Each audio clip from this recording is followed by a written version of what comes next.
Yes, it's like third person. I don't know. I don't know what it is. I'm not. It's just like it popped up on the home thing. I don't understand. Like I don't want to see this. Oh, it's because Twitch updated. Yeah, I know. So now, in order to see your channels, you have to go like up to the top left corner and pull it down, or tap it, and then it pulls it down. And that is lame sauce. Like super ew. Yep. Alright, I'll pull up notes. Let's keep going. Good. Yep. I am posting the pre-show. Tree show is live. Oh look, people can earn rewards by purchasing or gifting subs to Snugpod Cast.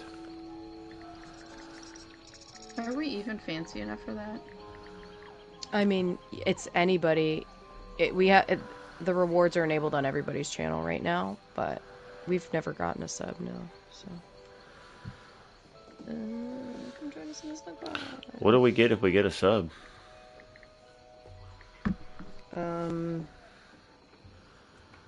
Taxes. Ew. You get like X amount of cents or whatever per sub from Twitch. Mm-hmm. Is there any common? Is there any what? Common. Common. Yeah. You said we get X amount of cents. Oh my gosh. I didn't know if there was any common sense. Yeah.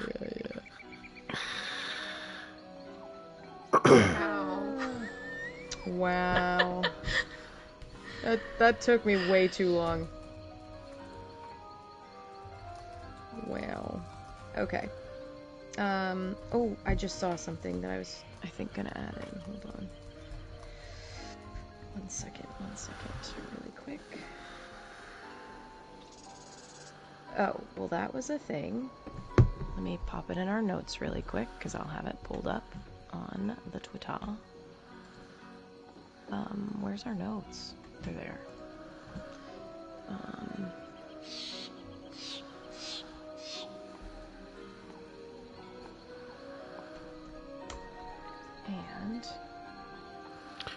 And this is fun. Y'all are both typing stuff. mm-hmm. I see edits happening to two different places at once. It's like, how are you doing that? There's some weird magic going on. Yeah, if there is no lore, I have something interesting to... That's fine. I was just going to put down more Dark Brotherhood stuff. Oh, well, if you want to, go for it. No. You do you. You do your thing. There is a little article called A Decade on the Elder Scrolls Online is a brilliant destination for Skyrim and Oblivion fans. I saw that. And did you read any of it? I did not. It's very interesting because they talked about how they're not really looking at it as an MMO anymore, which I found very interesting. Who's not looking at it as an MMO anymore? Zos, kind of. Like, it says, so we're never getting updates to PvP.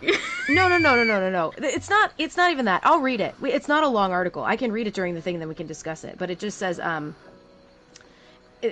it's interesting that they basically have said that they've kind of moved more towards like a Skyrim adjacent, like less traditional MMO grind, right?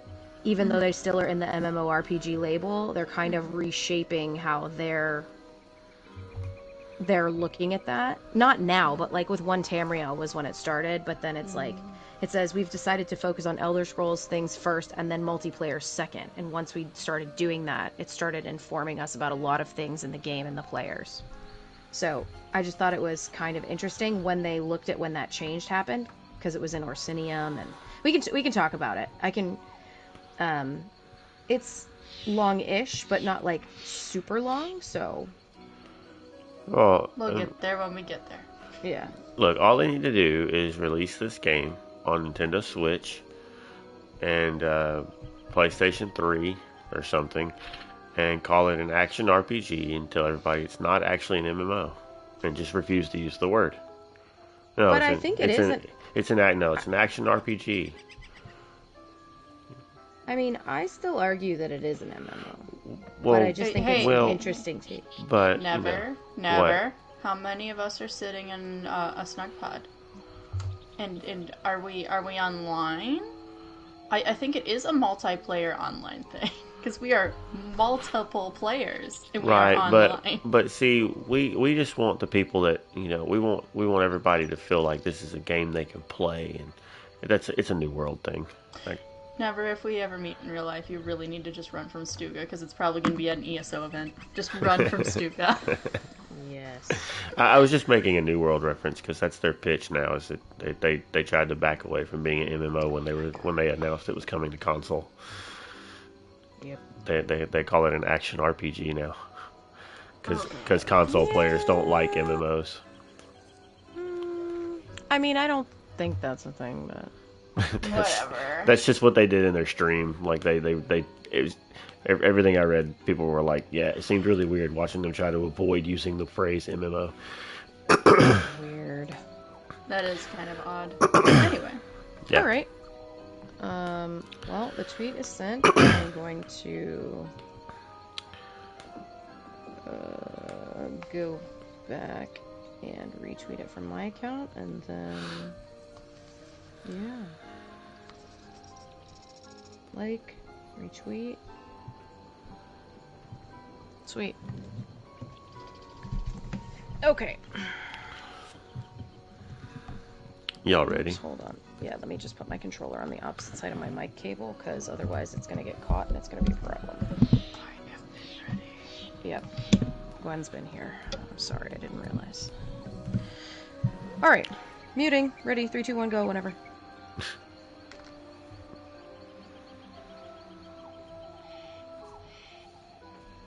Hey everybody, welcome back to A Snugpod Cast. We've got stuff to talk about, and we're going to speed run it because not all of us can be here for an indefinite amount of time. So we're going to make the best of the time we got.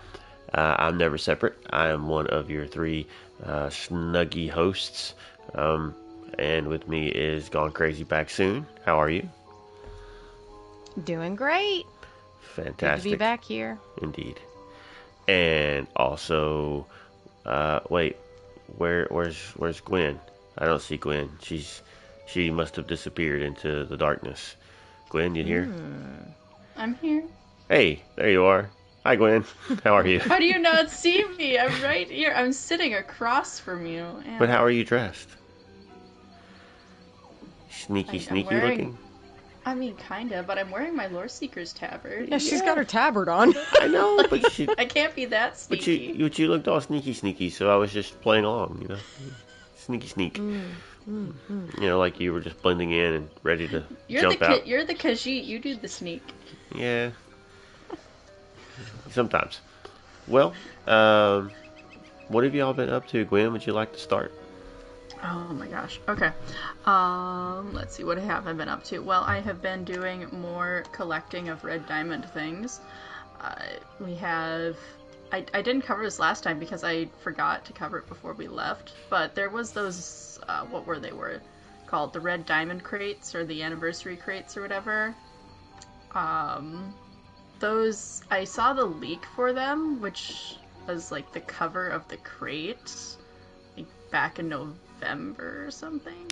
And so I was saving up all of my like crowns and seals of endeavor and everything. So when the crates finally came around, I actually didn't need to spend a single crown to get everything that I wanted out of the crates. I had so many points and seals of endeavor saved up from all the free stuff. So I got everything I wanted, which was this awesome 5 companions tome. So that is going to be sitting in the Snugpod. It has been sitting in the Snugpod, but if you haven't seen it or you want to see it, it is flippable. It's a gorgeous flippable book that I recommend. And remember when I said I was really sad that I forgot, or I couldn't, or I was gone, or I don't remember what happened, but I couldn't get the proper Red Diamond music box? Well, now we have the Ascension to the Ruby Throne music box, which we will cover later. But it is now also in the Snugpod. And that is the music that you're hearing, by the way. That is the music. And so, fun facts. Audio, it's under effects. It's under effects. If you want to turn it up or down, it's under effects. and it's kind of a very joyful tomb for as grim of a scene as that is, because he kind of like, he just destroyed, absolutely murdered a guy, and then just kind of is standing on the throne now. Yeah. That's a very very upbeat tune. Oh, also, I finally did actual things in game besides decorating. Monday. It feels like it's been a week now, maybe because it almost has been. I got to join in fishing for horrors in the Imperial City, because I still don't have that horror achievement. And one of our friends, one of their friends, whose identity will remain a secret due to protect their honor, because they were very kind and helpful and lovely, switched over from being a EP, as they are an EP main and have known nothing else ever, to AD to help guide us around the Imperial City and get us a lot of Telvar. I think my Telvar was up to like 6,000 at one point. It was ridiculous. I know That's awesome. To people who main PvP stuff, that's probably not a lot, but I'm like, that felt like a lot. 6,000 felt like a lot for one session. Of course, ultimately, we ended up dying eventually, as you do. But, yeah, that's what I've been up to. Crazy, what have you been up to? Oh boy. Well, I did a Lore Seekers Live on Monday. So we did our show Sunday, then we did that Monday. And I've been editing that, so that's where most of my free time has been going to, because we're trying to punch it out by like tomorrow or the next day. I have been doing Mayhem, White Strix Mayhem, when I can. I have been perfecting my PvP build that I made a little bit. And by perfecting, I mean just getting better at doing single target damage, because I've been so used to the way that my other build is structured, so it's been a little bit of a mind meld, kind of changing that, those habits. And then I accidentally finished 2 Indrix. Yes, I do mean accidentally. So I was pretty sad at one point, because I was like, oh, I never got the Mossheart Indrik, and I guess I started it. And then I was like, yeah, this is the cool green one that I want, right? And then I went to put it together yesterday, and it's like, you don't have the base Indrik. And I'm like, what? And so then I looked, and I started scrolling through, and I sure don't have the base Indrik. But you know what else I have? Another green Indrik. All the fragments for it. So now I'm really confused, because I don't know. I have the Dawnwood Indrik and the Mossheart Indrik fragments. But no base Indrik to morph them. So now I have to get 2 more Indrik bases. I don't exactly know how I did that. It's alright. Everything's fine. I just really wanted one that looked wood elfy, I guess. And those both kind of are in the similar strain, just one's darker green, so I don't know. But yeah. So doing a little bit of mayhem, doing a lot of editing, trying to survive 50-hour plus work weeks, and apparently getting fragments for 2 Indriks, not 1. So I guess I completed the one over another event and forgot about it. So you finished 2 Indriks, but you haven't actually started either one of them. Yeah, that's correct. I somehow managed to get all the pieces for Dawnwood, which I think must have been a previous event, and then I finished the Mossheart one last night, and I went to morph it and couldn't morph it. So, and they're not cheap. They're like 60 tickets or something a piece. It's fine. Well. So yeah, that's it. That's pretty much all I've been up to. What have you been up to, Never? Not a lot. Logging in. I want to make sure I get my Luminous ink so that I can tinker with, a few scribing skills here and there. And I've done a couple of battlegrounds, like I think 2 different days. I did a battleground. I got loaded into capture the relic both times, I believe. And pretty well, I think the easiest way for me to get tickets is to do the battleground daily to get 1,000 points of contributed to your team. It's fairly easy to accomplish that in one, where one is like complete 5 matches. I'm like, nah, I don't do that. And the other's like win 3 or something like that. It's like, nah, don't do that either. So just contributing 1,000 points, and both times I was pretty well able to get onto a streak of capturing the relic myself. So I think being a vampire actually helped, because using the deal where when you sprint, you turn into a mist and you go invisible. So if I got to a relic while I was sprinting and there was any of the enemy players around, I would just sprint around in circles until I saw an opening to run and grab it. They couldn't see me. And then I would just run in and grab it, and then just sprint back to back to the base. And so it just took me one attempt pretty well to get the daily knocked out for tickets. And I've been doing some contemplating, if that counts. It really doesn't, but I keep thinking like I need to get on and erase my builds, basically, because they've changed so many things with recent updates to skills and armor sets and things that I had kind of based some of my builds around. So I need to just go through and I need to do another inventory purge, reset builds, reset all my skills and champion points and everything, and save a build for my non-vamp and vamp, so that I have a baseline to start with on both of those. And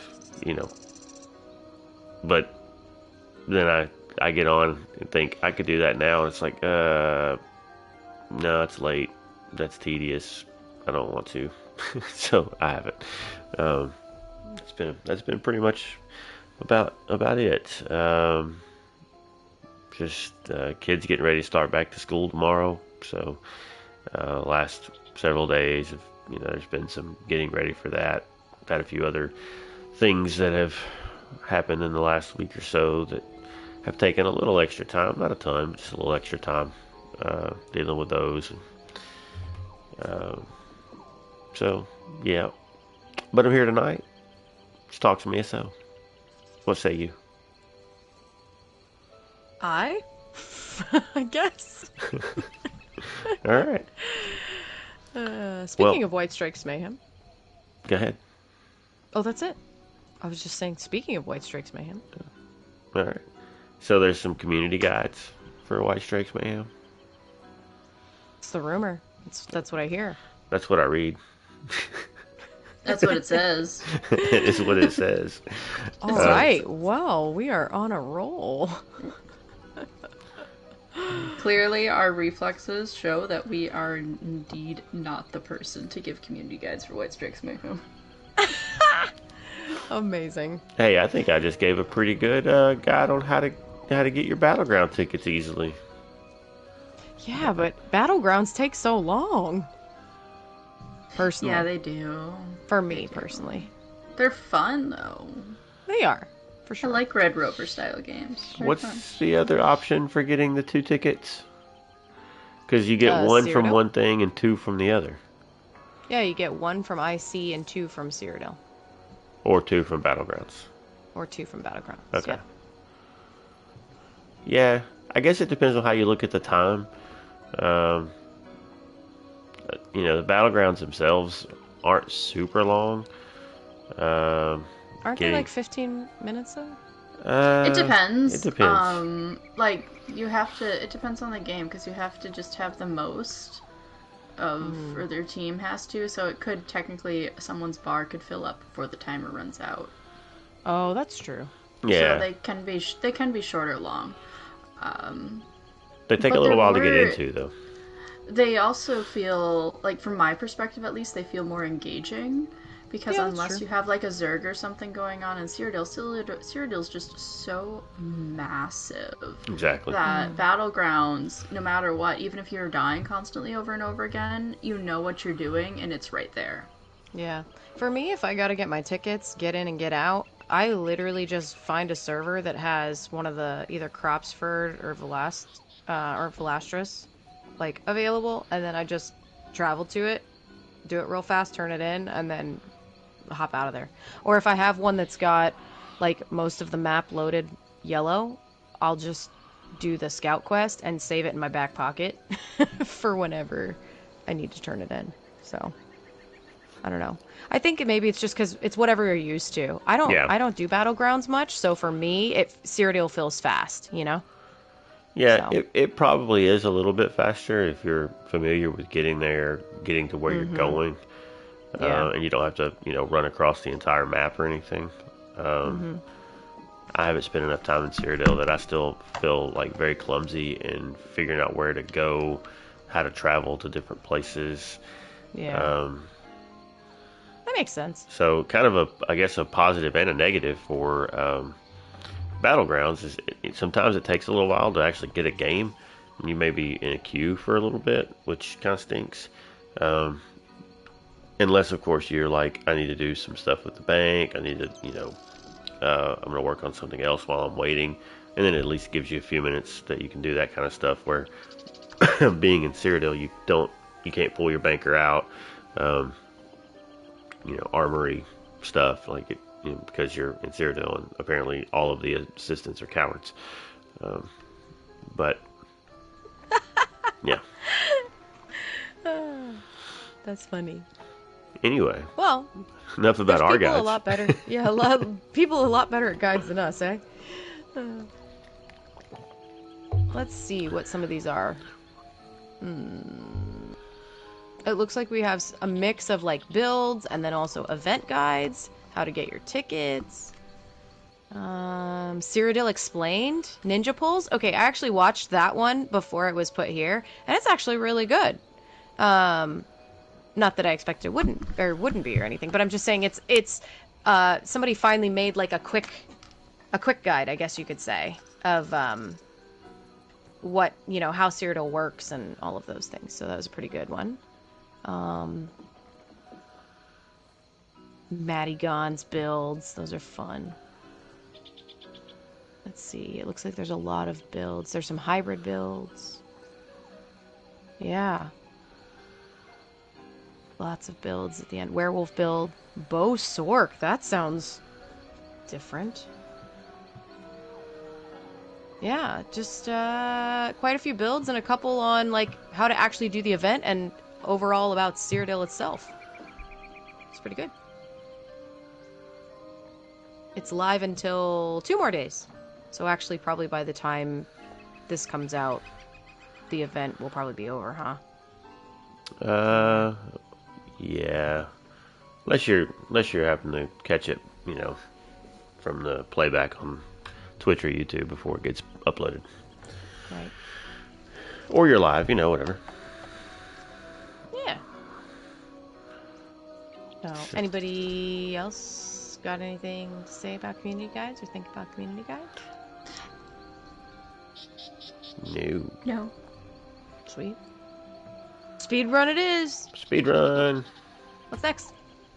The prison tattoo cover up. Prison tattoo cover up.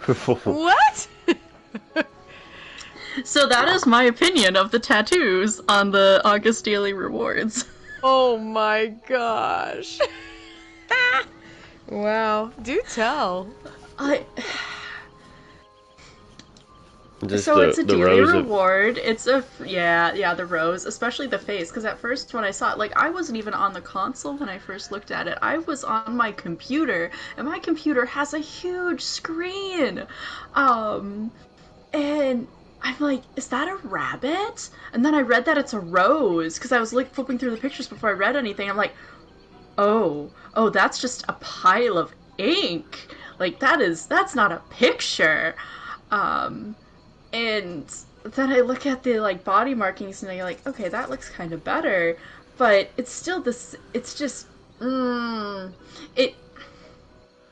It is clearly a design that was scrapped for being in the Crown Store is like a free thing instead. Like they still want to use it, but it's not actually worth anything to them, so it's being used as a daily reward. Because it seriously does. You can't, without the descriptor, you can't really tell what they are, and they don't look decent. They literally look like prison tattoo cover-ups. You know, it's unfortunate, but for like if that was a real I'm sorry, I'll good. Go. No, go ahead. I'll finish my thought quick. It's like it looks like a quick cover-up job type tattoo thing, not something you would specifically seek out. If you are really into tattoos, that would not be anyone's first choice. There we go, that's the end of the thought. I was just gonna say, is it just me, or does anybody else see what looks like a face in that thing? On the face marking? Does it? I thought, like I said, I thought it was a rabbit. They're supposed to be roses. It's two roses stacked one on top of the other, and it has leaves up and leaves down. Yes. They're supposed to be potentially like Debellin roses. Yeah. Yep. I see face. I see a smiley face with eyes. Point. And it's a pile of ink. It's a pile of ink, and not the good ink that we get, because apparently the new currency, you're getting some of the new currency as daily rewards as well, which is nice. That's nice. That's a good one. That if whenever you do scribing, even if you're not doing your scribing, like if you don't have Gold Road or anything yet, still collect those because you will want them. Yep, and you get 12. If you do your logins every day, you'll get 12 in total, which is the same amount that you get for doing the actual intro quest. So, do it. It's good. It's worth it. You know what I just got today, because I was a day behind logging in? The Flame Atronach Sense Jaguar. I get mine in 6 hours. Yeah. So we have so many of these little fiery Deadland pets now. There's like a whole collection. I'm gonna have to have a house that just has like a big house that has nothing but all of these in it. It's almost like getting them from QuakeCon. It's almost like we have a house they've given us at some point for that, right? Right, that Doomspire Chateau or whatever. I didn't get it. Neither did I. But yeah, just picturing all those flame things walking through the lava. Camouflage. That would be amazing. Amazing. Oh man. Yeah. Don't look at our chat, by the way. Stop! Oh, never. You're such an artist. Yeah. Do you not see it now? I still hate see it. the rabbit. I hate it. Anyway. So, yeah, body markings and ink. Isn't that fun?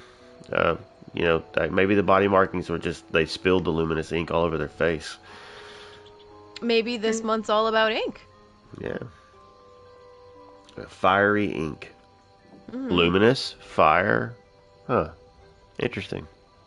And I just think it's interesting how we're having Debella and Dagon in the same month again, because you have the Debella roses, and then you're having the Dagon portal celebration. yeah, but we can't complain about the Dagon Portal one, because we voted for those. What? When did we vote for those? The rewards were voted for by the community.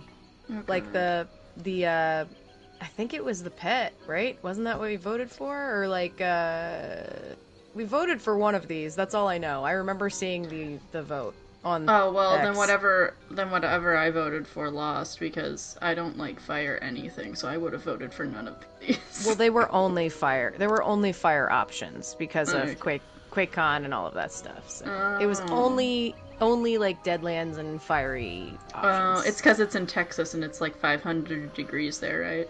Well, we always, I guess, but we always get a fire pet from QuakeCon. I think it's because it's to match the QuakeCon theme, you know? That makes sense. Yeah. It's orange, and their cube is orange. Yep. Mm-hmm. Yep. So, anyway, speaking of QuakeCon and the earning the things, we have the Anniversary Spotlight, claim red hot rewards within the Portals of Oblivion. As you said, a fiery host of rewards voted for by you, the community, await those willing to clash with the minions of Maroon's Dagon during the Portals of Oblivion Anniversary event. Red hot rewards starting August 5th, running until September 3rd. That's quite the time. If you have unlocked either the Blackwood Portal Punisher or Deadlands Portal Punisher achievement, you can claim the Flame Atronach Pony Guar pet for free in the in-game crown store. To unlock either of these achievements, you must enter 10 Oblivion portals in the zone and destroy the Ascendant Catalyst devices within. Once you have earned either the Blackwood or Deadlands Portal Punisher achievement, you can claim the free pet from the crown store. Even better, unlock the Oblivion Obliterator achievement by defeating all the bosses found within the Oblivion portals. You can also claim the new Firebelly Shulk pet from the crown store as a bonus reward. Be warned, the minions of Maroon's Dagon are some of the most dangerous in Oblivion, and you may wish to recruit your strongest allies for the venture. And then the daily rewards, so we get the cinch, that's what we were just talking about. Endeavor to defeat Dagon. Finally, keep an eye out for special endeavors during the month of August.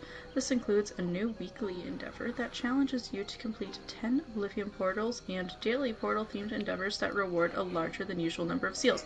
I like that because, like, most of us, especially those of us who have already played through Blackwood, like I have, and who have got all these things already, you already have all these rewards and things, so you could just claim them.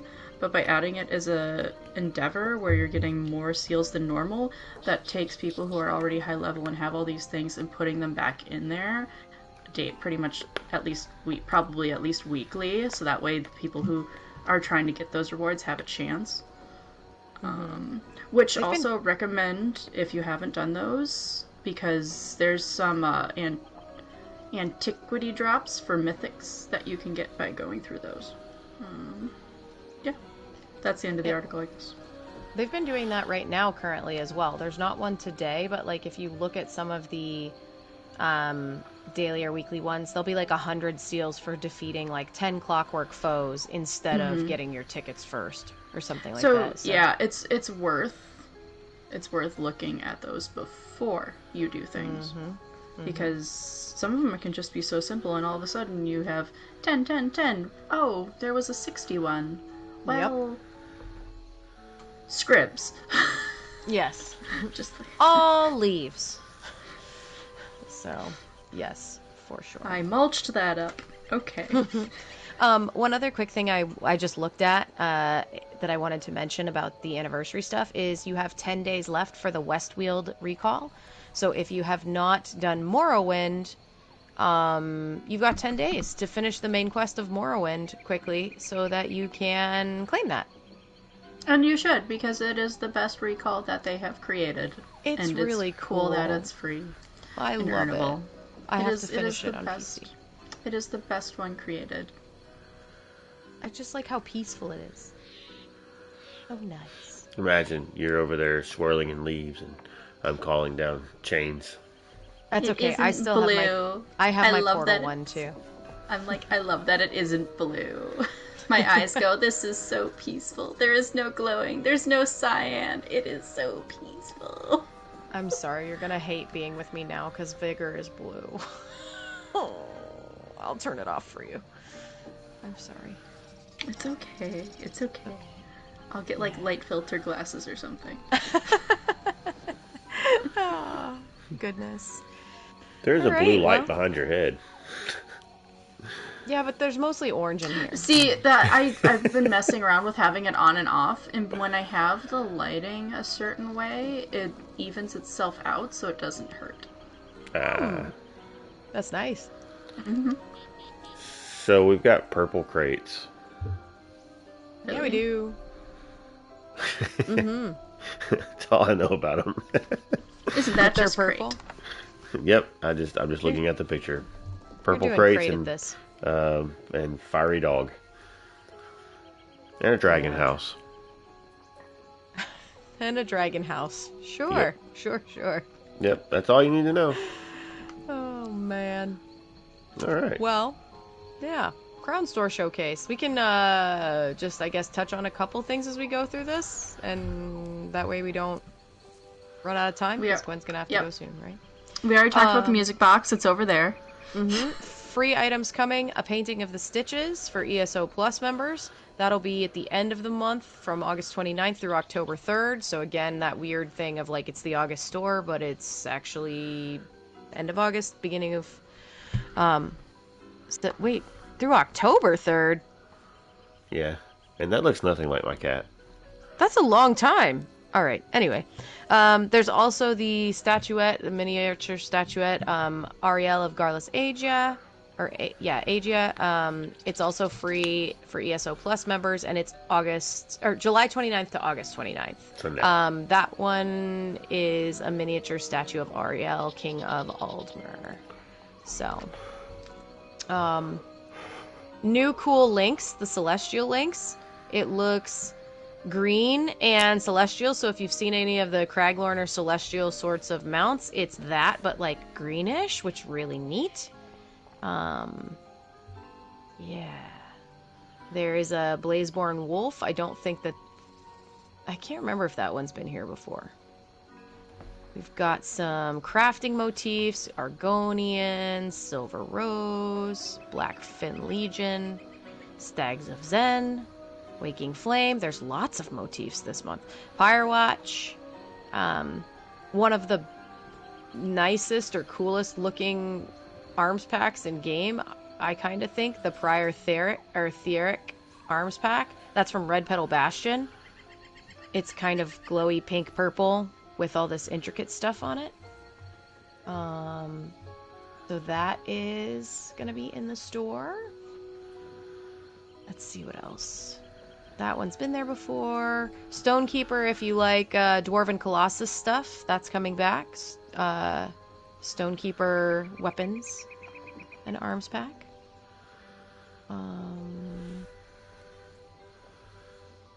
Let's see. Kargada, that's the Griffin arms pack. It's got feathers and stuff on it. It's pretty cool. Let's not forget the ever popular Sword of Jigalag. That's right. Because everyone loves to say Jigalag. Lots of arms packs as well this month. Pyroturgeon Kratos of the True Sworn, his and Kratos' Behemoth arms pack, also available. We've got some wardrobe changes. Vine Dusk Vigilance coming back, which is the Vine Dusk Ranger outfit. I love that one. Sometimes I wear that. Palatine Tefiti? Tefiti? I don't know. Gown. I think it would be Tefiti in my brain. T-Fit? I don't know. But that one's in the store. Let's see what else. Lie Spinner's Vestments. You can be your very own Dragon Priest, if you'd like, as well, starting on August 22nd. Recommended. Would not recommend. From August 22nd to August 26th. Do you mean becoming a Dragon Priest in general, or do you mean the outfit style? I mean wearing the outfit. So remember when I tried to make a Dragon Priest cosplay? Mm-hmm. That, like, the Dragonbone thing is so awkward.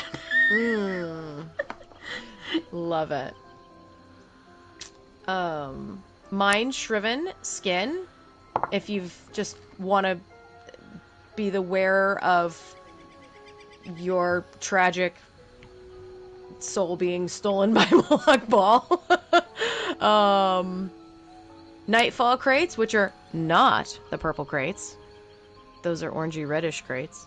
They're going to be August 8th through August 22nd. And then the purpley crates, which are Wraithtide crates. Those come back to the Crown Store as well, August 22nd to September 5th. Those are the ones that have like a lot of the stuff from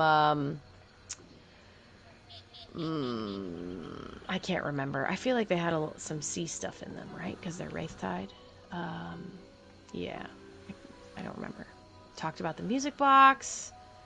There's another music box. The Feast of All Flames. That's We've the also Dagon one. Yep. Yeah, we've Right. got yep. We've got Sanguine statue. I want it. It's so Yeah. cool. It's It does probably do gonna a be lot of expensive. stuff. Yeah, I'm gonna guess it's like at least 5K.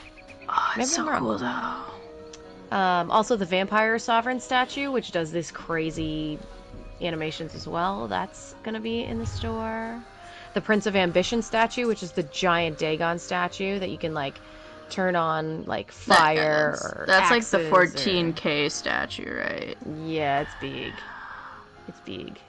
And then a Daedric Ambitions furnishing pack. So that free house that we talked about ages ago, that we were mentioning just a few minutes ago, you can get furnishings for it if you aren't using it as a storage unit. If. 2 houses as well. One is new, one is a returner. You get Potentate's Retreat, which is returning to the Crown Store. That's that cool one from Elsewhere, Southern Elsewhere, that's got all the crystals in it. Things we need to comment on this house. 1, Yeah? it is absolutely cool with all the crystals in it. Yeah, it is. 2, I really wish it was just the crystal part, that you didn't have to go through a portal in order to get to it, and the giant palace and everything, right? Yeah. 3, this house solely is the reason why we need to be able to swim underwater in this game. Yeah, right? So you could see it. That would be pretty cool. Alright, continue. New house, Zonkaj Crest. Breezes carry verdant scents from the nearby jungle to caress the sand gardens in this former desert wind adaptorium. Though no longer a site of Khajiit practicing a dual sword technique, this riverside location serves well as a meditative getaway. So it's cute. It looks like a nice little Khajiit style like temple home. It's got like the typical Khajiit architecture, a little house there, and then it looks like it's also got a sand garden and, some other areas you could meditate or practice your dual sword technique outside. And a dragon.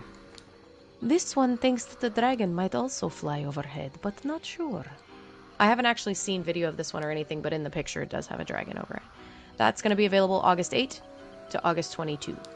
If they don't have a dragon flying overhead, then that's false advertisement, and I want my crowns back.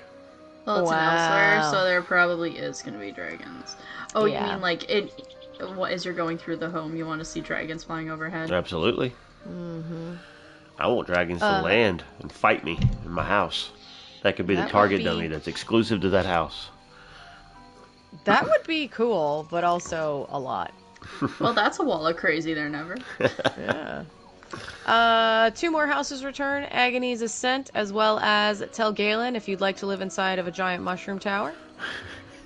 We've got some house guests. One's a druid, one's a legionary. I'm gonna carry on before this gets out of hand. I'm just thinking of falling down the stairs in a mushroom Stop. house. You're like double Stop. tripping.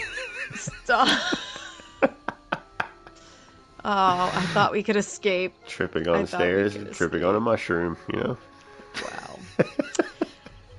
The most exciting mount ever to hit the Crown Store. Sea Ghost, Pillion Moose. That's right, there is a giant moose coming to the Crown Store. I'm going to now ban someone. Hold, please. Are you gonna name it Sven?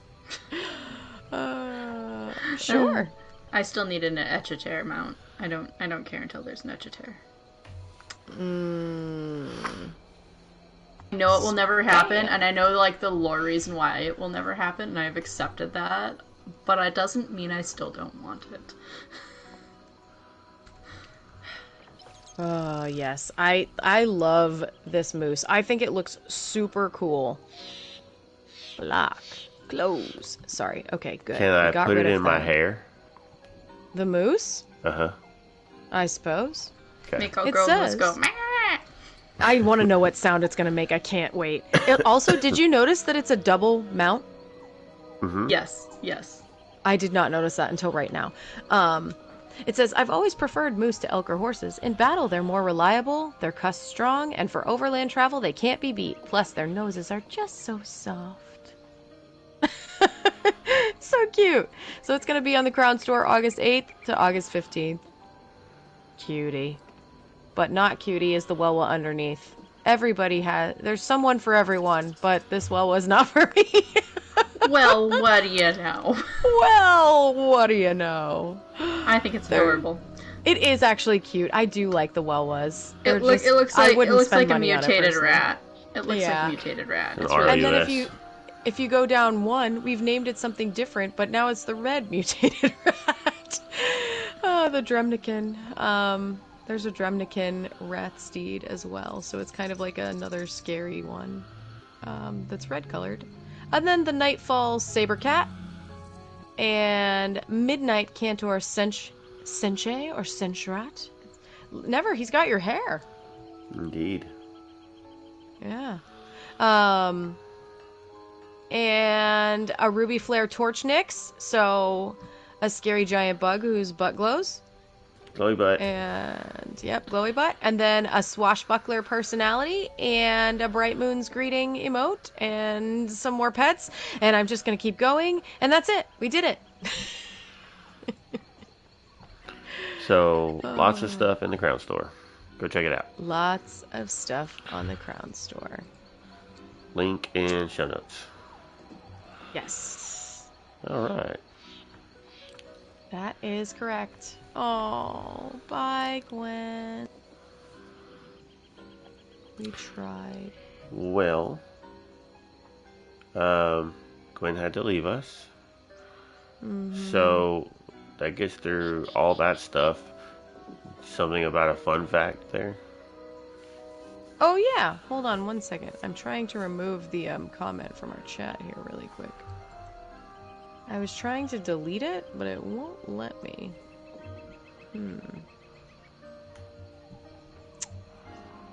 Okay, well, whatever. I'll let you know. Maybe it. I was gonna say now that I've banned him. All right, well. It let me have the option earlier, but I think you were in the process of trying to ban it when I did that. But I was just gonna let you finish what you were doing. No, it's fine. It was after you said something. I was just curious if I had the option. And, yeah. So. Anyway.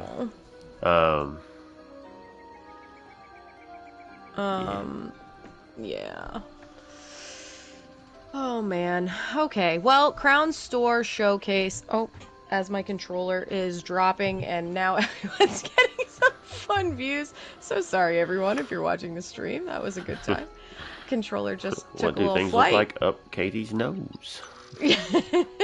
You got a nice little view of the Snugpod ceiling there for a second.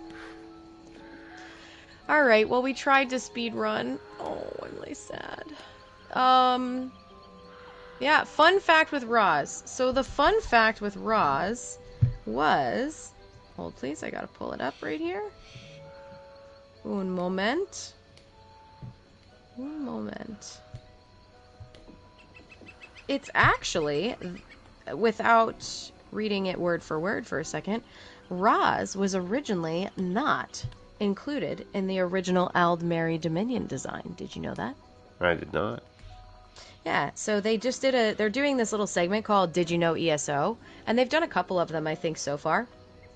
Or Do You Know ESO, I guess I should say. And it's this one's on Roz, and it says, Razumdar was not included in the original designs for the Aldmeri Dominion. During Ardon's development, the team created him for a side quest. Everybody loved the character so much that the team decided to increase his sphere of influence, and he was adapted by other teams in different zones. So he originally wasn't even going to be like a main character. Well, they made the right decision, because he's still one of my favorite characters. Yes, mine too. I actually think he's probably like my top 5. Roz is in my top 5 for sure. So, yeah, I thought that was really fun when that came out the other day. All my favorite characters are Khajiit. All my favorite characters are kitty cats. Are they? What a nice song. I don't know. Maybe not all of them. Several of them. Goodness. Speaking of kitty cats and stitches. Yeah? Yeah. She came to say hello. Oh. I was like, where's this going? I didn't understand what you were talking about at first. You know the little bolt of gray blur that you saw? Yep. Well, when it's just me here, she comes out all the time. Well, aren't you Mr. Fancy Pants? Well, I do speak cat, so. That's true. We didn't... Go ahead. I was just going to say, what's up with this article? Were you done with that? Or was there... Yeah. Nope, that was it. It was just a fun little did you know sort of thing that I thought was cool, because it was tweeted by them the other day, so... So they also added this to their social media, and it's an article from IGN, and it says, now 10 years old, The Elder Scrolls Online continues to offer vital and compelling stories in an area where no single-player adventures set in Tamriel are available. So I'm going to read some sections of the article because it poses an interesting discussion to me, or more so now, of...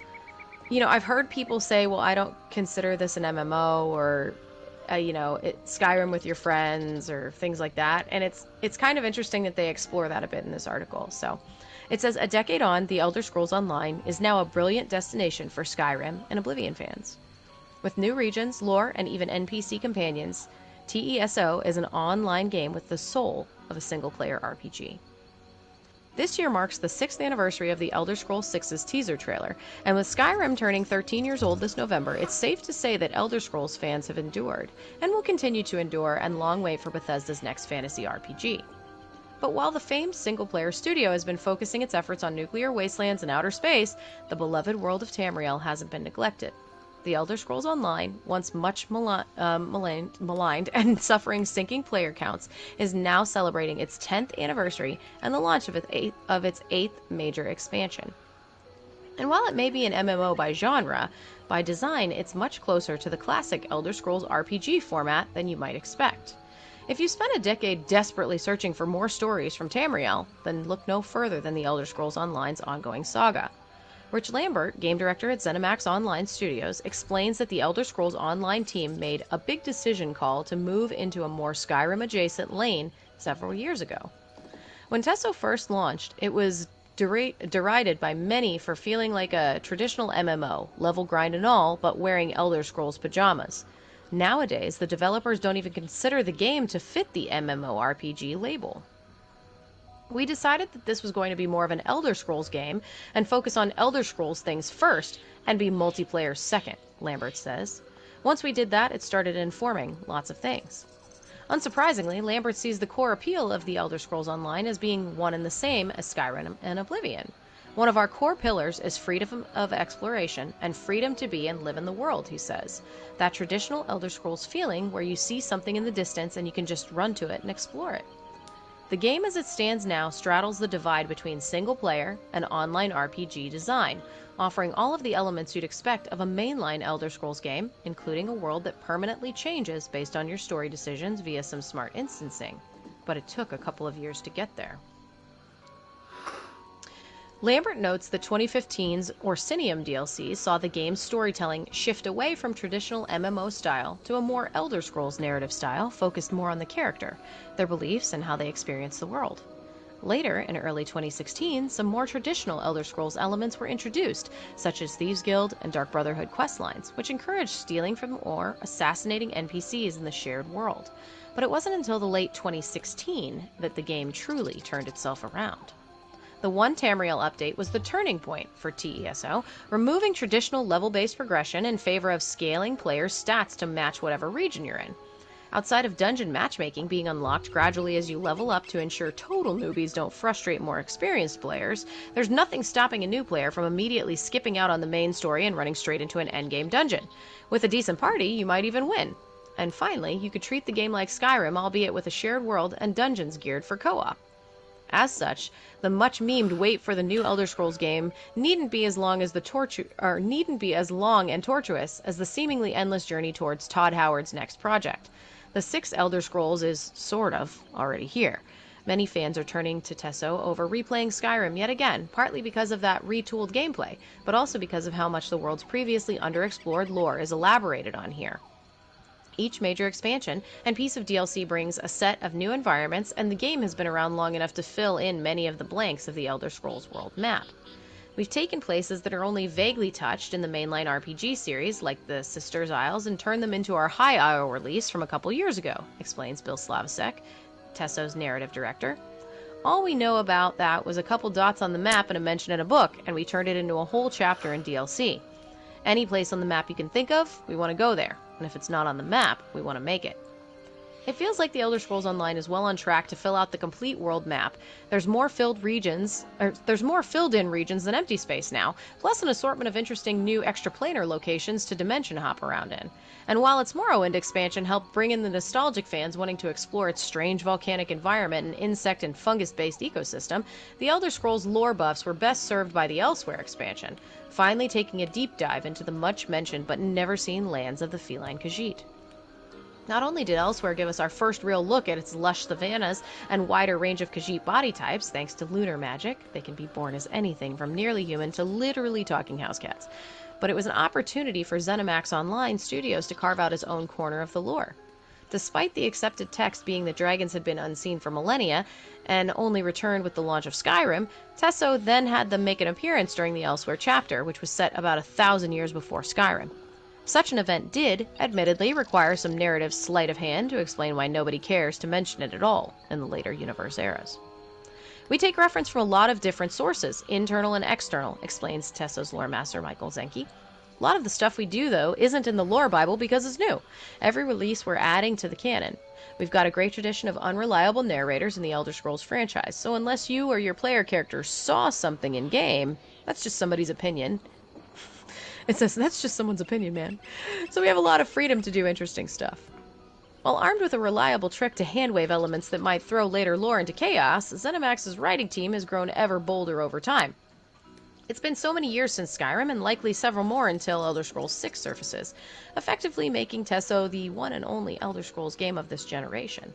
That, plus Todd Howard confirming that everything in Tesso is canon, has allowed the team to expand into wholly new territories like Fargrave, and introduce the Deadlands DLC. Fargrave is a priceless plane of oblivion, unaffiliated with any of the Daedric gods, a neutral border world floating in the void, and a wholly new location that let the team cut loose in terms of writing and environment design. If this sounds like something a new player might want to jump straight into, then there's nothing stopping you. Each of the major chapter expansions are designed to function as self-contained adventures, letting players tackle story arcs and when they see fit. The structure is yet another element of classic Elder Scrolls design that sets the game apart from its online peers, and while the game has long since dropped its mandatory subscription, the optional ESO Plus sub gives players access to all the minor DLC and most of the expansions to date, making it an especially easy game to pick up and play. Another aspect that's lowered the barrier to entry and further aligned Tesso with its single-player siblings is its companion system. 6 customizable NPC partners and another 2 due to be released soon can be recruited to join you on your adventures, albeit one at a time. They were introduced to the game with the Blackwood expansion in 2021, but have become a ubiquitous sight as they allow solo players to enjoy the game's wider content more easily. Parties can also be a mixture of players and companions and allow tiny groups, just 2 in many cases, to tackle some of the bigger and tougher dungeons and open-world challenge bosses with relative ease.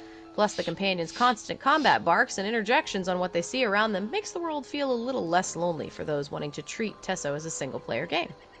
If you've fond memories of scaling mountains with Teldrin Sero or Ayla the Huntress in Skyrim, Companions echoes that experience.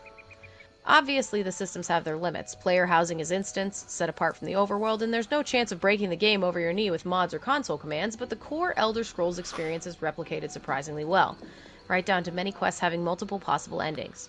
Your final decisions may not have world-shakingly obvious impacts, but they often result in the death or change of state for an NPC that will remain in their quest location as a reminder of your decisions for that character. Playing long enough and complete enough quest arcs and the world will start to feel like you've made an impact in it, so as long as you go back to revisit some of the old haunts. Now, months into the game's year-long anniversary celebrations, the future is looking bright for the Elder Scrolls Online. The team seems confident that if Tesso keeps it up for another decade, it might well encompass the entire Elder Scrolls world, and yet more locations beyond by the time the 20th anniversary begins. In the meantime, Lambert mentions that there are plans to improve the experience for new or returning players. As a new player, or someone coming back after a year, it can be pretty overwhelming, he admits. So we're working on some systems to make that kind of experience better. Not necessarily hand-holdy, but more informational. Beyond that, some big changes, details of which he refuses to divulge, are coming to player housing, which we now know about, and further refinements to the game's balance to keep the meta in check. I once wrote off The Elder Scrolls Online as a half-hearted cash-in, but now it's a game I've been playing off and on for around 5 years, dipping back into it and thoroughly enjoying when the Elder Scrolls itch needs scratching.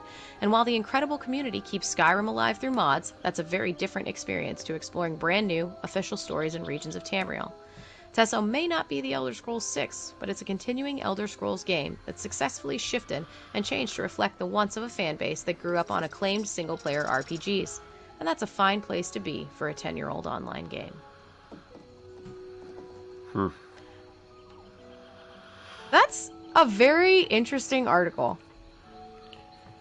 I can't believe it's been 6 years since the Elder Scrolls 6 teaser. I know. They teased it 6 years too soon. My goodness. Yeah. I mean, it literally wasn't anything but panning over some mountains and a title. So. Well, that's true. I mean, it's in our thought process, but we're not really working on it yet. Okay. Yeah. There was a question I was gonna ask, or a comment I was gonna make, and I don't remember what it was. Somewhere. Trying to skim back over this and see if I can find it.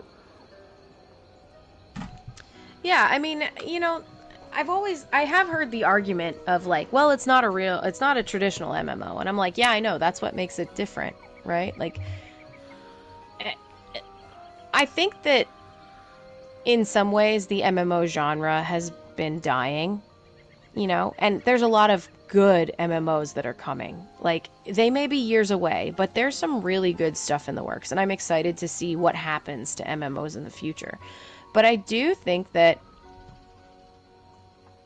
this game bridges some of the gap and brings people... I think this game has the capability of bringing people into MMOs who are not MMO players. Does that make sense? Like, do you understand what I'm saying by that? Yeah. I mean, I think... for somebody who maybe isn't looking to do, a full-on MMO, that does just kind of want a good single-player game to play, there's a lot to do. There's a lot of story. There's a lot of lore. Having everything, fully voiced helps. So there's a lot of good quality stuff there. But I mean, how many people have you heard of? Because I know I could probably think of a list, right? How many people have you heard of potentially in the community, just around, whether it be online, someone in the guild, whatever, who are like, I started off with this as a single player game and I didn't expect to make friends, group with people, stuff like that, and now they really are kind of an MMO player. Or like, I know some people that have come into this game that never played MMOs, and this kind of opened them up to being more open to those sorts of games, and now they play some other MMOs as well.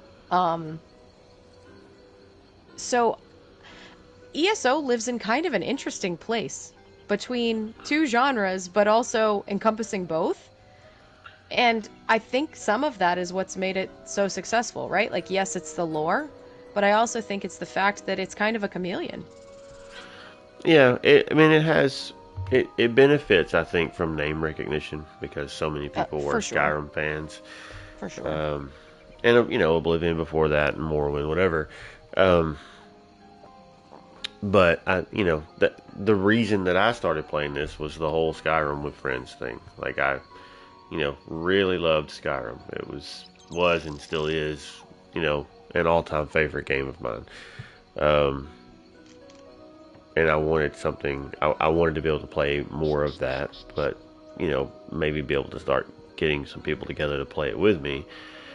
I think, to some extent, that sort of hurts. Like that's not a realistic expectation, because gameplay is so very different.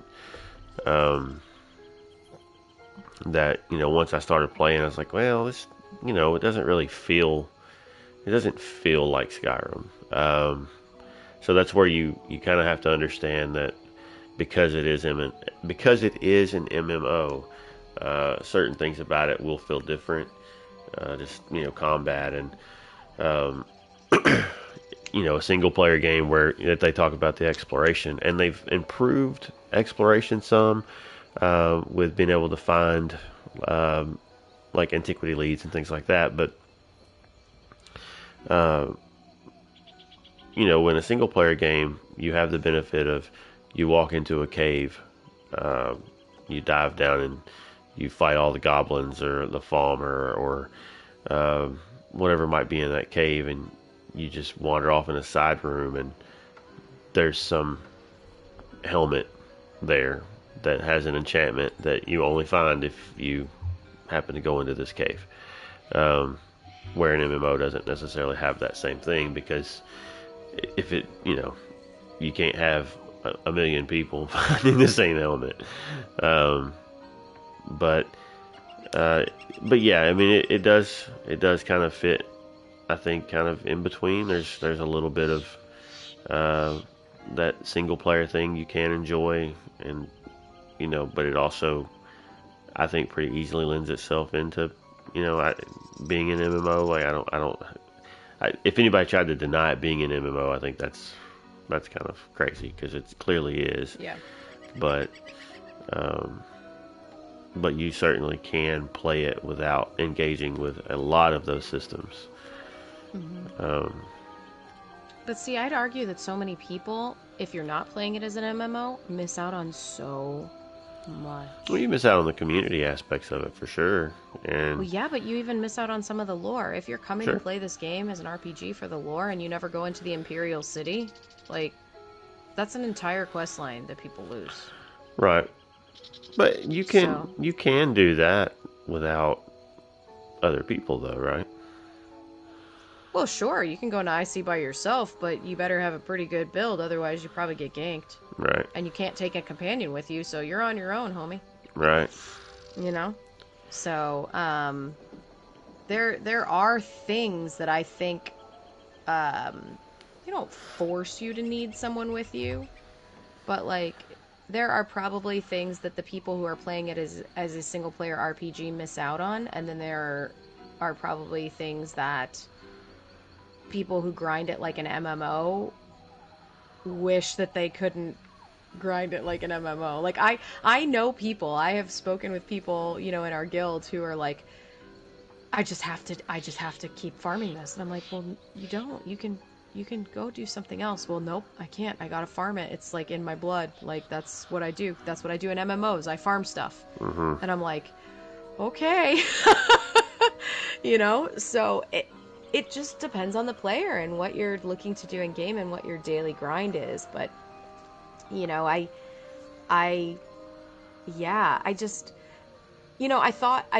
guess what I'm trying to say is the article was interesting to me because, yes, I've thought about both sides, but I felt like this was a very well-worded and well-written reflection upon the game itself and the changes with one Tamriel, and how, like, Rich and Michael Zenke and Bill Slavsek and those people look at the lore perspective and kind of how they, what their targets are that they've been trying to hit in many ways with the game since One Tamriel, and since it's a 10-year-old game. And, like, that's the crazy thing about MMOs too. And an RPG, a lot of times, like, yes, people will replay them, but how many RPGs have you played that you just played through it once?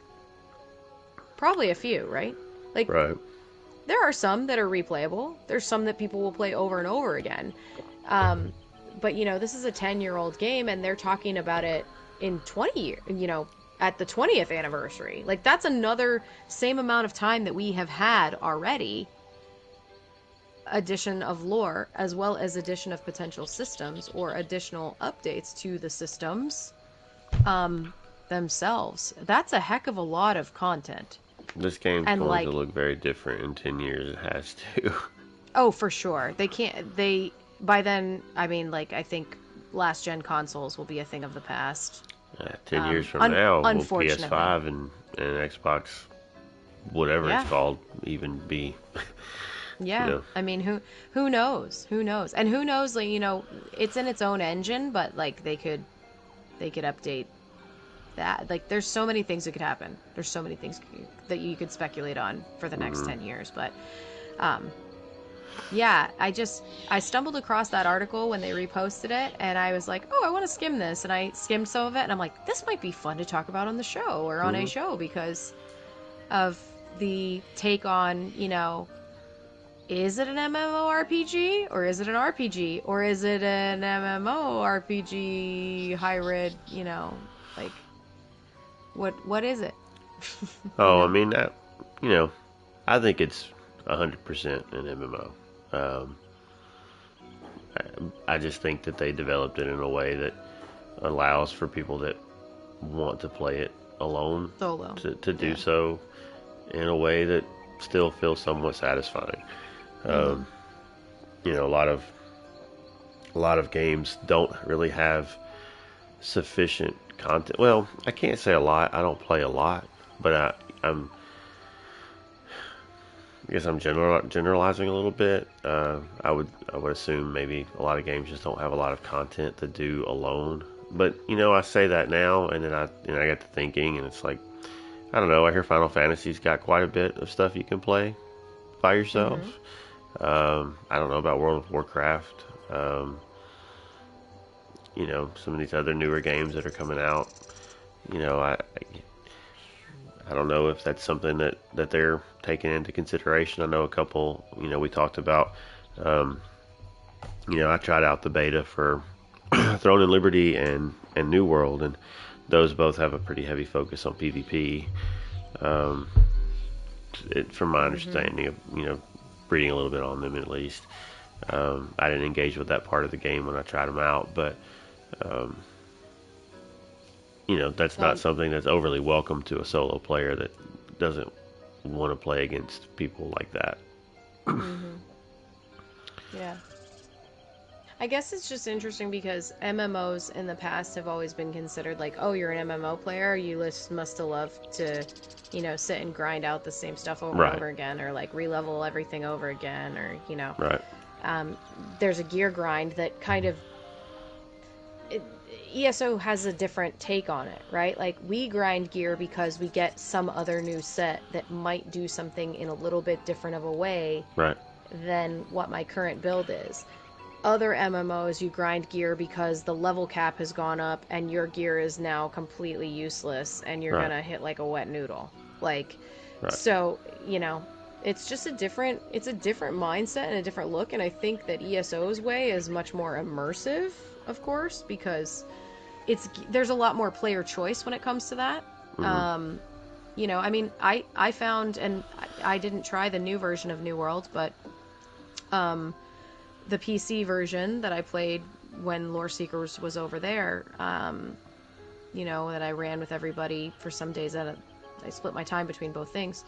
I never made it to level cap. Never.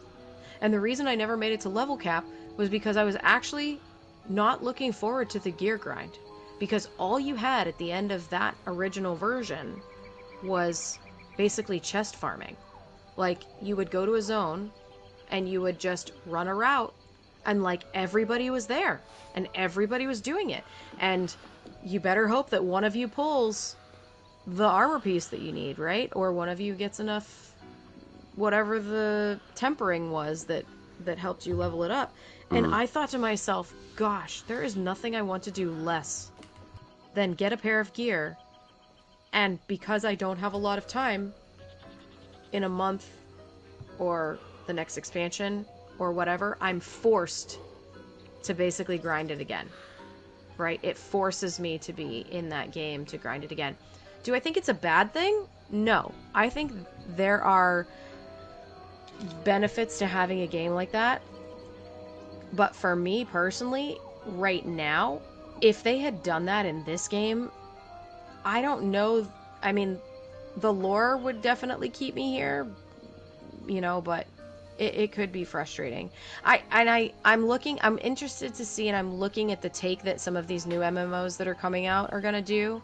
I think it's pretty cool that Ashes of Creation, that's in pre-development, and one of the things they've explicitly said is like the best gear will come from crafters, the best gear will come from other players, right? So like that's a big change in kind of the thought process of how current MMOs are in many ways. So again, I think we'll see the genre kind of get something new and change again, but yeah, it's just interesting to me. That's all. So, thought it would be a fun discussion. Am I remembering correctly that ESO did not start out as an Elder Scrolls game? What? No, it was an Elder Scrolls game, as far as I know. What do you mean? Well,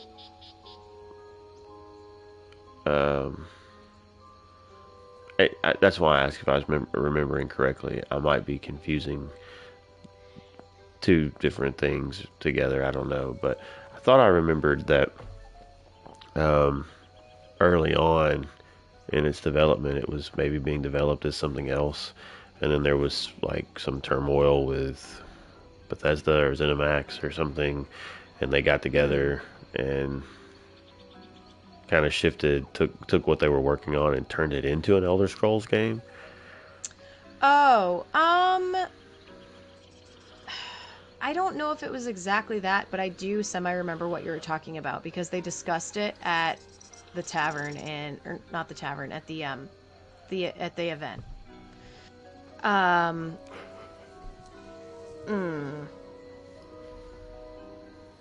It had to do with, it wasn't quite that. It had to do with, I think, an element of the game, and they completely maybe it was that. You know what? I would have to go back and look, but I seem to semi-remember what you were saying, and I feel like it was in a video or something from the reveal. I don't remember. Anyway, I was just... I wonder how much of... because we brought this up talking about New World and how their marketing for their recent... with all the changes, they've kind of tried to shy away from calling, they're trying to almost do like a soft relaunch and referring to it as an action RPG instead of an MMO. And with the thought process being that because it's coming out on consoles and you can't market a game as an MMO to console players because console players don't play MMOs. So you have to market it as an action RPG, but when you load it up, it's 100% an MMO. There's 1,000 people running around all over the place, killing boars and picking up rocks to make a stone knife with. Whatever, just doing all of the little things. So it's 100% an MMO, but you hear them saying, is this an MMO? It's like I hope that doesn't come from that same thing where it's like they tried to shy away from calling it that because they brought it to consoles too. But I mean, we're 10 years in on this at this point, so I don't think they have to worry too much about that. Well, and remember, it came out on consoles a year after right everything else, so I think they were prepared for that.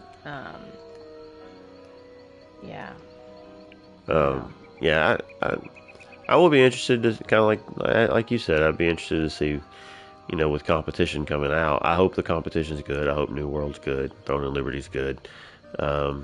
Soulframe, when we get more information on that, I hope it's good. It's going to be very different, I think, to any of these, just in terms of the way it plays. But and I'm not actually entirely sure that's full on MMO. I think that might be an instance shared world thing. But anyway, I hope that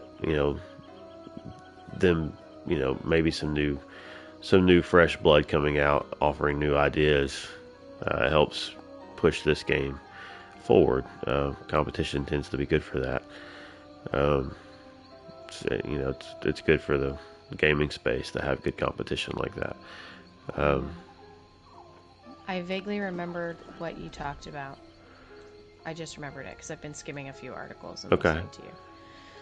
It had something to do with the fact that it was originally supposed to be an Elder Scrolls game, and it was set to be online. And when they brought on like Rich and Matt Firor and stuff, and those founding sort of developers, they were looking at it being like Elder Scrolls with friends, but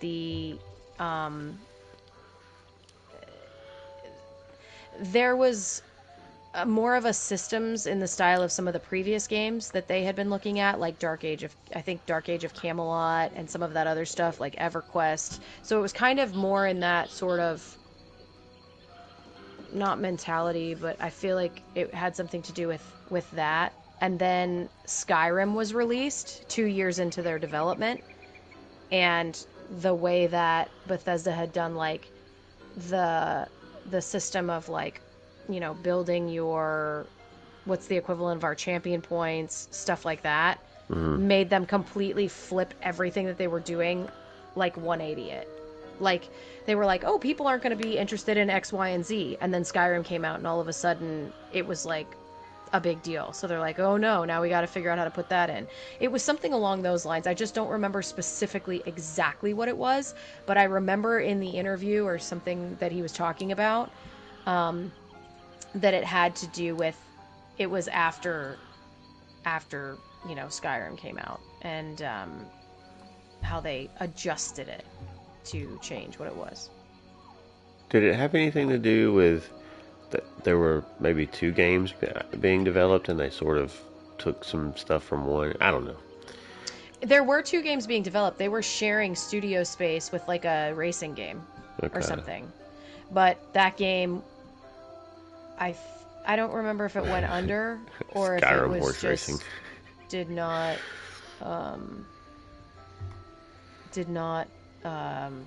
do as well as they thought or whatever. But Ooh, Wall of Crazy. We're gonna get horse racing as a thing. Mount racing. No, we're not doing that. New World already did that. We're not doing that. Obstacle courses. Nope. They already do that in Guild Wars too, as well. That wouldn't be anything new. I'm just saying for ESO, We get card games and all these other things. So they gotta add in racing. Here's your PvP update. Yeah. Player versus player racing.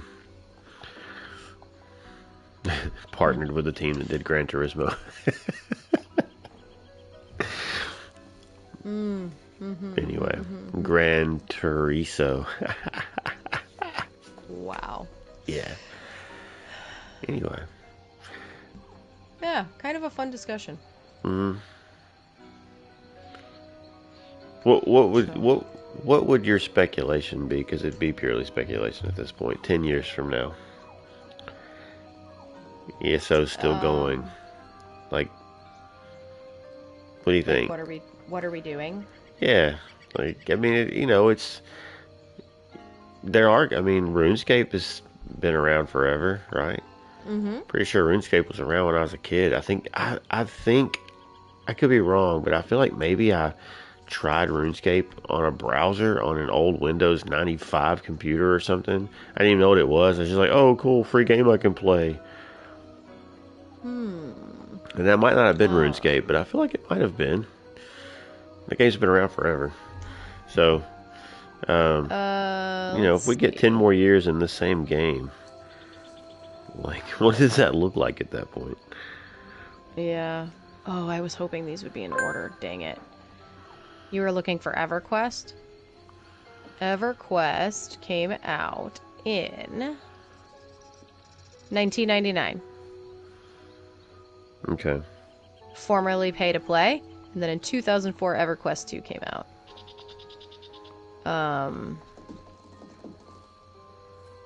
Let's see what else.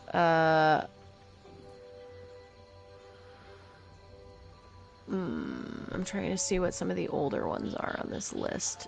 Ultima Online, that was my first MMO. And technically, that's where the term MMORPG was first coined. Apparently. From Ultima? Yep, from Ultima Online. That came out in 1997. 1997 also had a game called Tibia. I have no idea what that is. 96 was Terra. Let's see. Trying to see what... There's kind of a split, it looks like, in development. Yeah, The Realm Online. RuneScape was 2001 apparently. Mm-hmm.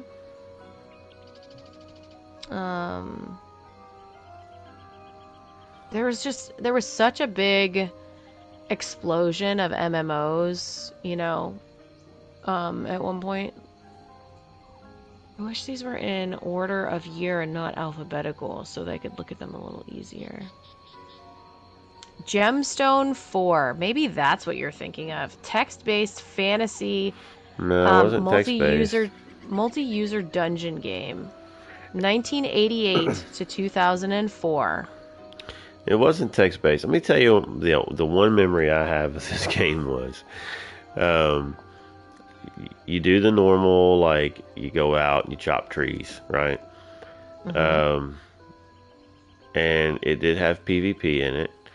But I don't remember if it was specific zones or how it worked, but I think it probably was one of those where whenever you get into a fight, you kind of just like click the button and it just attacks until you tell it to do something else. It's got kind of that, I guess, that auto tab, like an auto attack, you know, tab target. Yeah. But I remember coming across another player who was like, follow me and I'm going to give you some stuff. Oh, geez. and I was like, I don't know, you're not just going to go kill me. And he was like, he told me, he's like, well, actually, that was what I was planning to do, but I tell you what, and he's like, I think he did give me some stuff. I might be a little off on that, but that's my one real memory of that game is, I thought, you know, but, so it might have been EverQuest. It was just something that like you could just go to a website and play it. You didn't have to like install it. It wasn't software you had to buy or anything like that. It was just play it in your browser.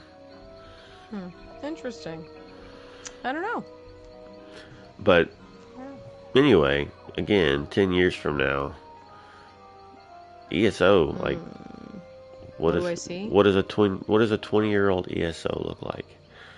What are we doing besides just getting new zones to explore? Like, what kind of new systems? Expanded housing system. Oh, speaking of that, did that come out? Did that article? Maybe that was the question I was going to say. Did that article come out before they revealed what their update to housing was? Yeah. Okay. I'm sure when they did the interview, they had not done the live stream yet. Okay. All right. Go on with what you're saying. Yeah, I don't think the article necessarily came out beforehand. I think it was just the interview was probably done beforehand. Okay. Okay, what do I think ESO could look like in 10 years? Expanded housing system, because by then, maybe we've got some different, like, I mean, a lot of what they've said, unfortunately, and I don't like to admit it, because that's where I started, but a lot of what they've said has been last gen console stuff, right? Like, right. We're getting to the limits of what certain systems can process. Right.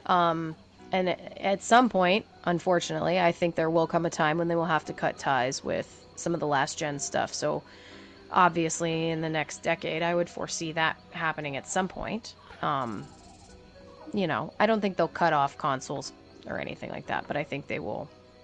Oh, no, they no. will. No. Yeah, they'll be done with the last gen ones, you know. Too much money flowing in to tell people we don't want your money anymore. Exactly. Kind of like when, you know, PlayStation was like, no more PS3 updates or whatever it was they did. Like, sorry, good luck. You know, I think there'll be something like that. So maybe a housing expansion. I could see a much more maybe robust. Maybe robust isn't the right word, but updates to PvP. Maybe more dynamic world changes, because if they have technology that could support it, or a way to support it with the coding, like a more dynamics in like a choice that you make affects this, which changes this instance, but figure out how to do it where it doesn't bog down the system or like change things for the players. A lot of there's a whole other conversation about some of the new technology that's coming out in MMOs, like server webbing and like multi-threading and all of these things that are being pioneered right now. So who knows? Well, I don't know. What do you think? You mentioned this is something Throne and Liberty. I don't remember if I read about New World having this or not. But Throne and Liberty does, and other games have done this too. I don't know about other MMOs. I think Elden Ring maybe had something like this, but and even like Dying Light, I think zombies are harder at night or something. But like the difficulty in the creatures that you fight during time of day, like certain types of creatures come out at night, and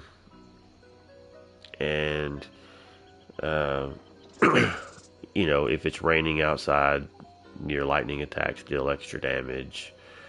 I think that is a thing that things that interact with the world. Yeah, more. I think Throne and Liberty's doing that, where like your lightning will chain between enemies if it's raining, because water conducts.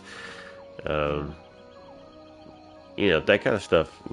That's something that's where I talked about the innovation of other games maybe influencing the development on this one. But you think we get crossplay? No. Don't think so? They've said never say never. Yeah, but no. Maybe, but I highly doubt it. I think they like keeping everybody separate. Separation. Never mind. Yeah, you're never separate. Yes, I know. No, I was trying to think of the word for something, but anyway. Oh gosh, I had something and it was gone, and it had to do with what you said. Potato chips. What'd you say about Throne and Liberty? What'd you say they're doing? Weather changes, effects. Dynamic changes. Yeah. I would like to see something that's more in the style of like wandering bosses, like we have in some of the expansions now, but like more rare. So like, we don't know when this giant big bad is coming, but it's coming, and it may take like 50 people to defeat it, but then once it's gone, it ain't coming back for a while. Which would probably piss some people off. Do you mean like timed events? Yeah. Yeah, okay. Yeah, it would make people other mad, games do but have I think that it would kind be of like, stuff. but I think it would be kind of the next logical step 10 years from now. I mean, there's ways to do that. You can be something that occurs like on the weekends, or so you'd have multiple opportunities to do it. Right. I'm not a fan of doing something once necessarily and then it just never being available again. But I don't know. Anyway, I don't want to get too long-winded on this subject. I just think it's kind of an interesting thought when you to think about 10 years down the line. That's a long ways. That is a long ways. Seeing where the game's come in the past 10 years and all the things that have been added, duplicate that again. Like, what do we get? Or do we just get more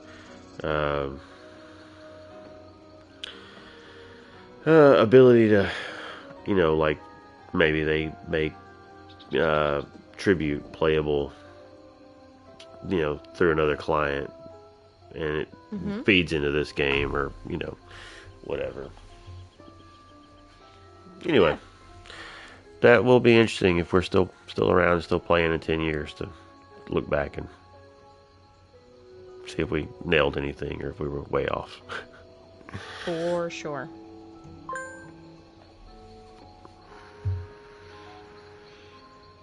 All right. Well, I think we took care of that one. Yeah. I might have kid aggro soon. We're getting a bit restless up there, so Uh-oh. we should wrap it up and do our stuff. All right. Well, we're a guild. Not us only, but we're part of a guild. Well, we are a guild, yes. We're lore seekers. We are. If you've enjoyed any of this and want to be part of the lore seekers, you can do that. Tell them how. You can find us over at loreseekers.club. From there, you can join the Discord, do a short, quick app. If you're an awesome person and you pass all the cool questions, then we'll let you in. Yeah. Did you want to do No More Murder Hobos, or do you want to wait and see if we can catch Gwen on the next go-round? I say we try to catch Gwen. Okay. That means we got to do better next time on our timings. So Yeah. We'll do our best. Yeah. That's That's her baby, so I like to let her be part of it. Yeah. So yeah, you can join us if you'd like at our Discord, and we'd love to have you. We are on pretty much almost every platform. There's times a year that it's quieter, times a year that it's busier, and yeah, we just plug right along, and there's pretty much always somebody around, even if it's one of our quieter times. So come join us. We have fun. We do, events on all the platforms and things, so it's a good time. Speaking of events, what do we do on PlayStation? Mondays, we do Mondays with Moki, and Moki gets people together to go fishing and go to Cyrodiil and kill bosses and Imperial City and all kinds of fun things. That's Monday nights at 8 Eastern. Group up around 7:30. And no level requirements unless you're going into an activity that requires you to be a minimum level to get in. But just kind of a casual little jaunt across Tamriel and doing fun stuff together. Then Tuesdays is Treacherous Tuesday. It's our dungeon day. If you want to group up and run some dungeons, that's the day that we encourage it. You can do it any day, obviously, but that's just kind of a day that we say, if you haven't done any dungeons in a while, today's the day. Today's the day. Get it done. Group up, and you can, we don't have timed slots or anything right now. I do encourage people, if that's something that they want, we can reinstitute that. We have done it in the past, but it just needs to be enough of a demand for it. But for the time being, you can use Discord to get your group together. Go run dungeons, speed runs, lore runs, first time quest, gear farming, whatever the case may be. It's a good time. And sorry, my device died or was about to die, so I had to close it. I think the only other thing is Fridays, right? That's correct. The only other thing is Fridays. And that is Fearless Fridays with Arthuria Dragoon. For those of you unfamiliar and uninitiated, that is our Undaunted. We are Undaunted. Our Undaunted event, and group up and go do some Undaunted dailies, the pledges, delve dailies, Undaunted things, and good time. Same time, 8 o'clock. I say same time, I mean the same time as the Monday event, in case you're confused by that. 8 o'clock Eastern, group up around 7:30. Just use Discord to keep up with, make sure everybody's still doing it. I know we've had some time off for people for various things, but Yeah, it's a good time. Come join the Lore Seekers if you're not part of us. If it sounds like something you're interested in, and if you have enjoyed hanging out with us on the show tonight or today or whatever it is for you, and want to make this a regular thing, we usually do this about 10 to 10:30 Central Time. It's 11 to 11:30 for you Eastern folks. And I'm not going to do other time zones. I can't keep up. I can barely remember mine. But we try to start between 10 and 10:30. We're slackers sometimes. I have lives that keep us from being able to get started on time often. But you can catch us live on YouTube. You can search Snugpod Cast, or you can find us at twitch.tv/Snugpodcast. You can also, if you don't like watching this kind of stuff but want to listen, it's probably an option for that too, right? Yeah, there sure is. You can listen to us on Spotify, of course, or any of the other places where podcasts are found. We usually get picked up by, I think, most of them when we put them in through our, podcasting download stuff that we do.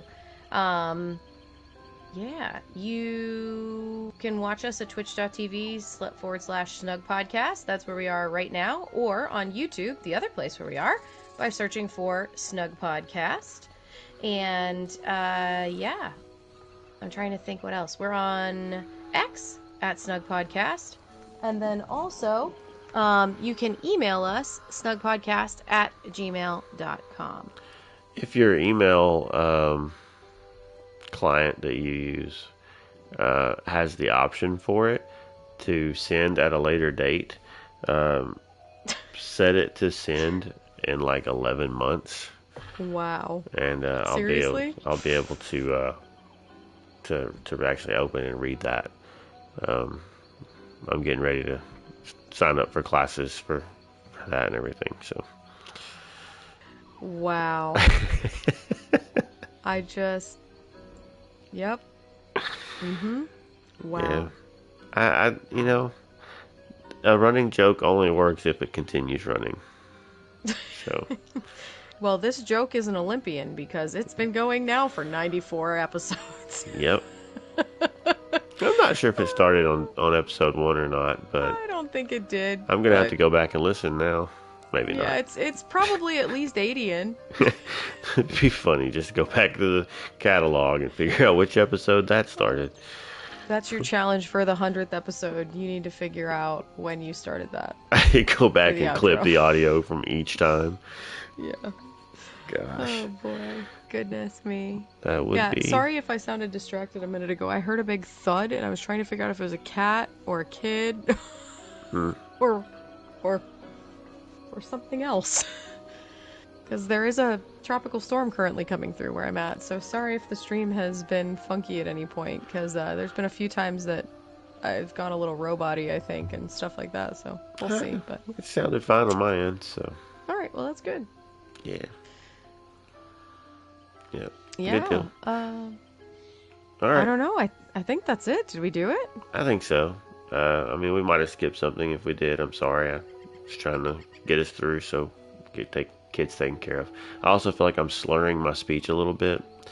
And it's, I think just because I'm getting kind of sleepy. And Yeah, I've got it's that, okay. tired brain happening. Yep, I feel that. Getting up early. Got to get up again early in the morning because school starts back for the kiddos. But yeah, we'll come back to the murder hobo thing, and it was a good question. Yeah, but I'd like for Gwen to be part of it. That's her little project. So I don't want to take that away from her, and we want to get her input too. So. Sure. So until next time, which will hopefully be next week, barring, catastrophic planar melding. Well, you are a Khajiit, so... Yeah, but I was thinking like the plane melding. Yeah. The plane meld. Yeah. The plane meld is nigh. The plane meld is nigh. Sorry, Never cannot join us. He is in Cold Harbor. Yeah. Um, There you go. yeah. I mean, I guess we could just meet there, but whatever. Anyway, until next week or next time, have a good week. Take care of yourself. Take care of others. Be a decent person. We'll see you then. Sleep well, Tamriel.